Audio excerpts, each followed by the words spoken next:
Maya Torres lived by a simple rule: don't get involved. In a city of 8 million people, survival meant keeping your head down, your earbuds in, and your eyes on the pavement. She'd learned that lesson the hard way, working double shifts at a coffee shop that paid minimum wage and managing a second job cleaning office buildings after midnight. Getting involved meant complications, and complications meant falling behind on rent. But rules, Maya discovered, had a way of breaking when you least expected them to. The storm hit on a Tuesday, which felt appropriate because Tuesdays were already the worst day of the week. Maya had just finished her shift at the coffee shop, her feet aching and her uniform reeking of espresso and burnt milk.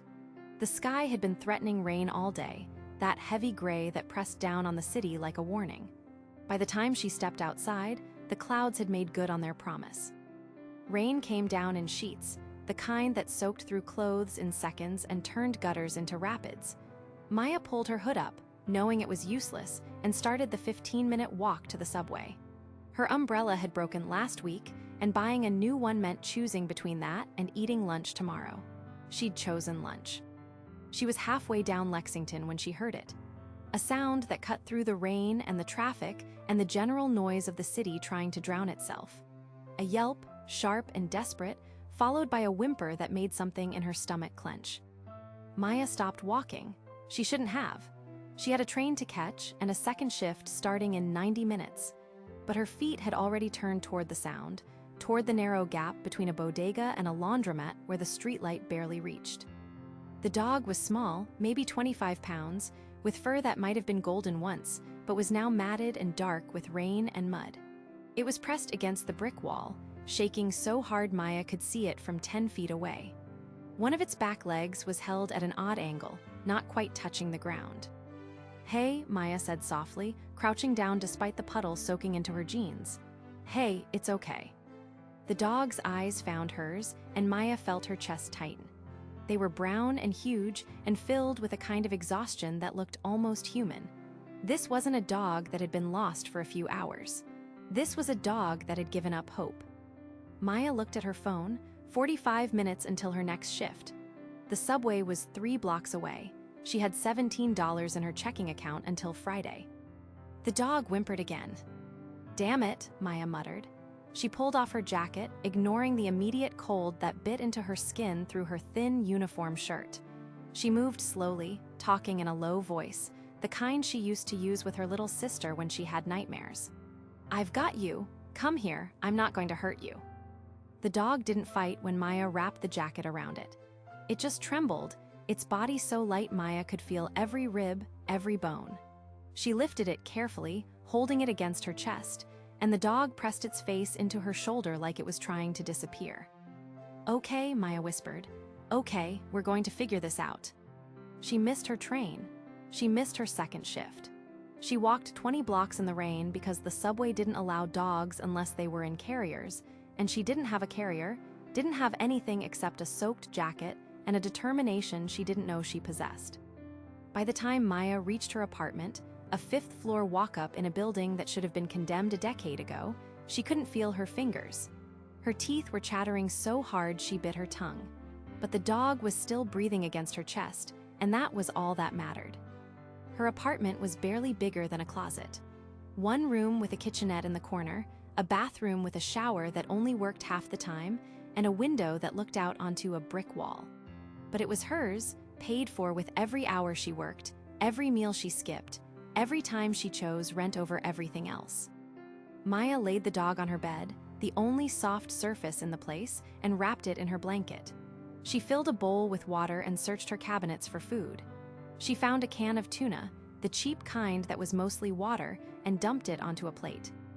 The dog ate like it was the first meal it had seen in weeks. Probably was.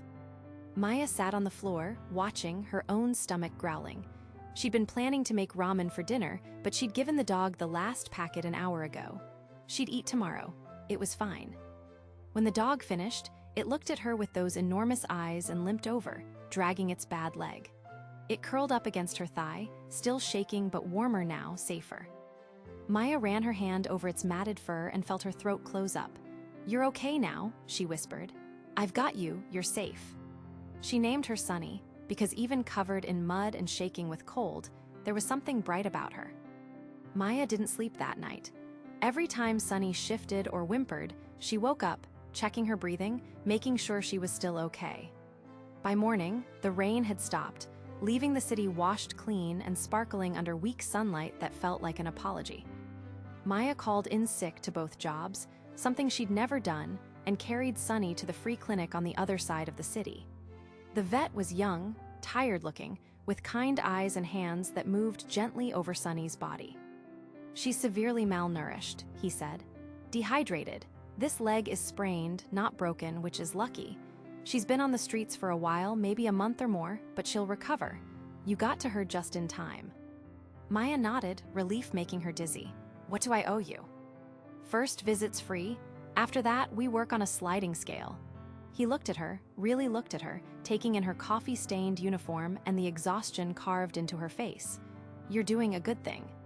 Maya didn't feel like she was doing a good thing. She felt like she was drowning, adding one more thing to a life that was already too heavy. But when she looked at Sunny, curled up in her arms, she couldn't regret it. By the time Maya got home, it was late afternoon. She fed Sunny again, set up a bed made of towels in the corner, and collapsed onto her mattress. Her phone was full of messages. Her manager at the coffee shop asking where she was. Her supervisor at the cleaning company telling her not to bother coming back. Maya stared at the ceiling, doing math in her head. She had enough money for rent this month, barely. After that, she had nothing. No job, no savings, no plan. She looked at Sunny, sleeping peacefully for the first time in who knew how long, and thought, worth it. That evening, exhausted and officially unemployed, Maya went downstairs to throw out the trash. She stopped on the sidewalk, her bag of garbage forgotten in her hand. A limousine was parked in front of her building. Not just any limousine. The kind that looked like it cost more than her entire apartment building, sleek and black with windows so dark they looked like mirrors. A driver stood beside it, wearing a suit that probably cost more than Maya made in 6 months. Maya looked around. This was her neighborhood. People didn't drive limousines here. They drove cars held together with hope and duct tape, or they took the bus, or they walked because they couldn't afford either. The driver turned toward her. "Maya Torres." Maya's grip tightened on the garbage bag. "Who's asking?" "Mr. Castellan would like to speak with you." "I don't know any Mr. Castellan." "He knows you." The driver gestured to the car. "Please, it will only take a moment." Every instinct Maya had screamed at her to run. Nothing good came from limousines in her neighborhood, but curiosity, that dangerous thing, made her step closer. The back door opened. A man stepped out, and Maya forgot how to form words. He was tall, probably 6'2", with broad shoulders that filled out his navy suit perfectly. His hair was dark, cut short, with just enough gray at the temples to make him look distinguished instead of old. His eyes were green, the kind of green that reminded her of forests she'd only seen in pictures, and they were focused entirely on her. "Maya Torres." His voice was deep, controlled, the kind of voice used to being listened to. She nodded, not trusting herself to speak. "I'm Julian Castellan." He extended a hand.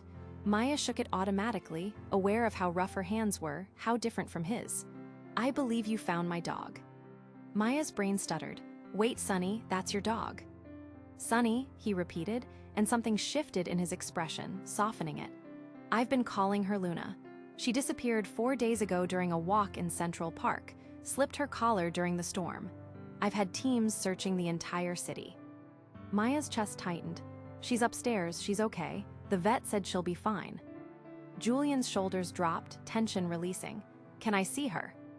Maya led him upstairs, hyper-aware of every stain on the walls, every crack in the ceiling, every way her building screamed poverty compared to the man walking behind her. She opened her door, and Sunny looked up from her towel bed. The moment she saw Julian, she tried to run. Limped quickly, dragging her bad leg, tail wagging so hard her whole body moved with it. She crashed into him, and Julian dropped to his knees, catching her, his hands gentle as they moved over her fur. "Luna," he murmured, and his voice cracked. "God, I thought I'd lost you." Maya stood in her tiny kitchen, watching them, and felt something crack in her chest. She'd only had Sunny for a day, but seeing them together, seeing how much he loved her, hurt in a way she hadn't expected. Julian looked up at her, and there was something raw in his eyes, something that looked like grief and relief mixed together. "Thank you," he said. "You saved her life."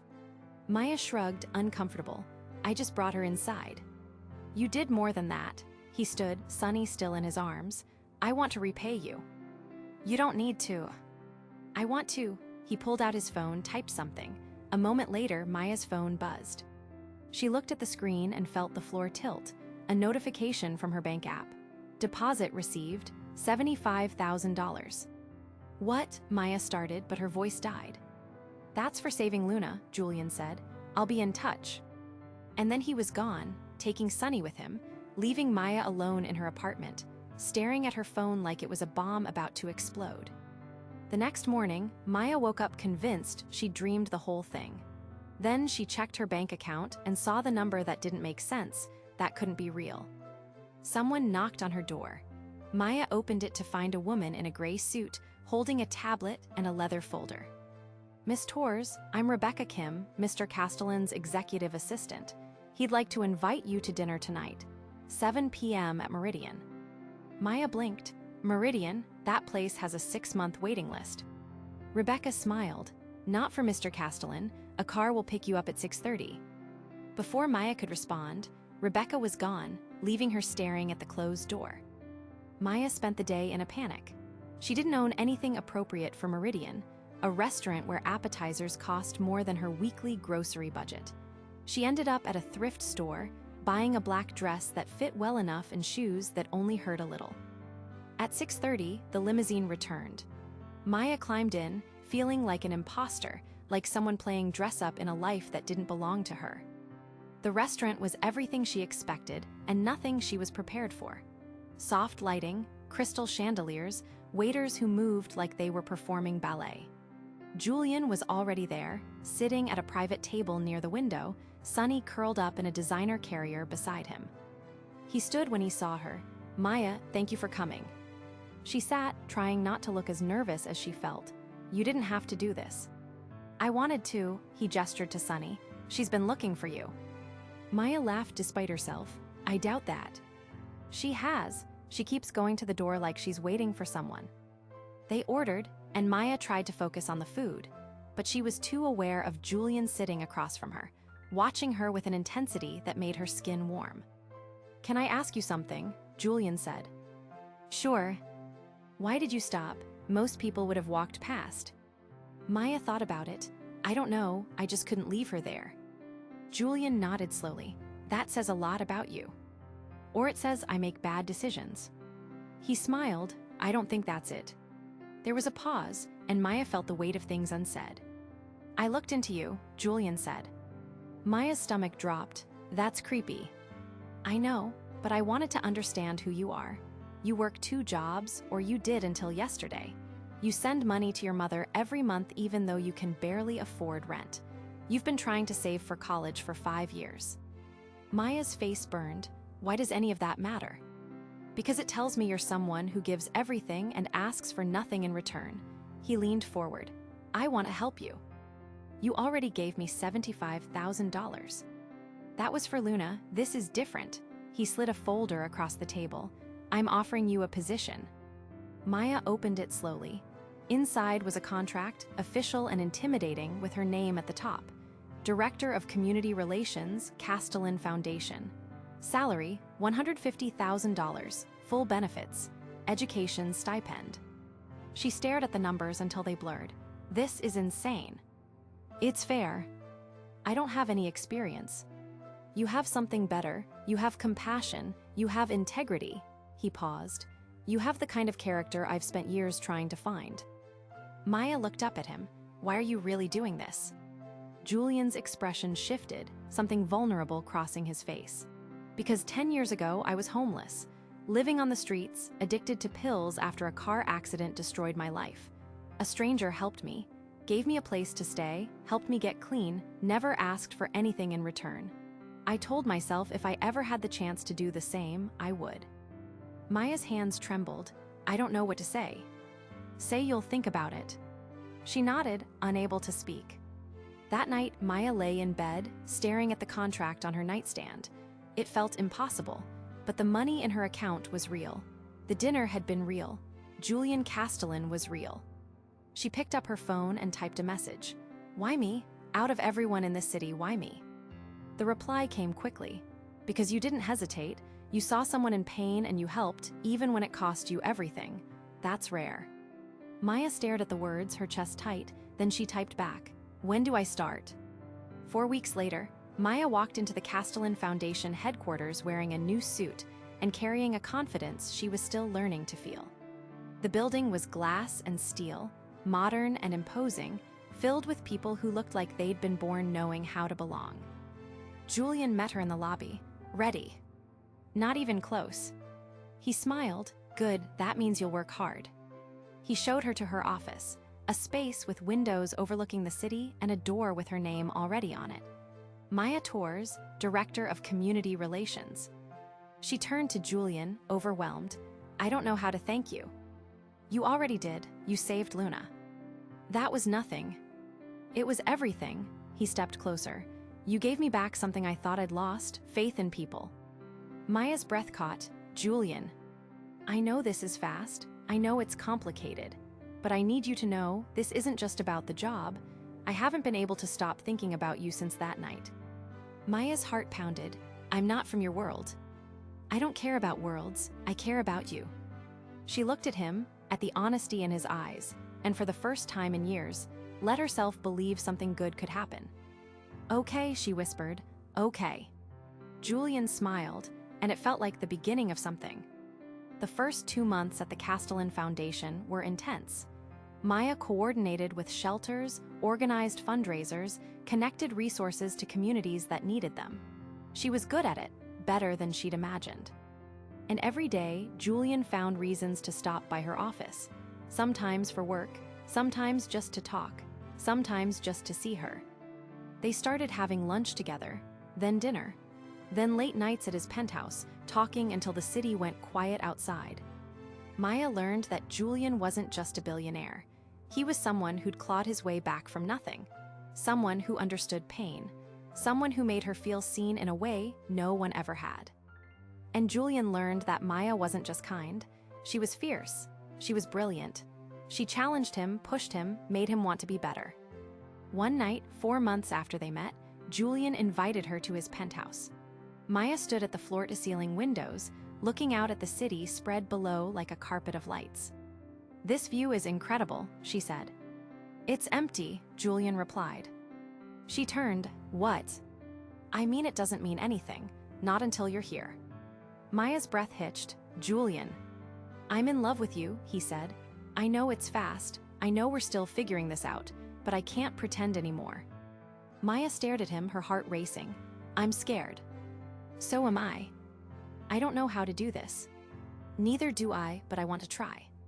She crossed to him, her hands shaking as she reached up to touch his face. "I love you too," she whispered. Julian kissed her, slow and certain, like he'd been waiting his entire life for this moment. 8 months later, Maya stood on a stage at the Castellan Foundation Gala, telling a room full of donors about how a stray dog in a storm had changed her life. She talked about kindness, about how one moment of compassion could ripple outward, changing everything. When she finished, the applause was deafening. Julian stood at the back, Sunny in his arms, watching her with pride that made her chest ache. After the event, they walked through the city together, Sunny trotting between them. "You know," Maya said, "I still can't believe this is real." "Get used to it," Julian replied. "I'm not going anywhere." She smiled, leaning into him. "Good, neither am I." And somewhere in the city, another storm was rolling in, bringing with it the possibility of change, of connection, of moments that could alter everything. All it took was stopping. All it took was caring. All it took was one rainy night and a dog who needed saving.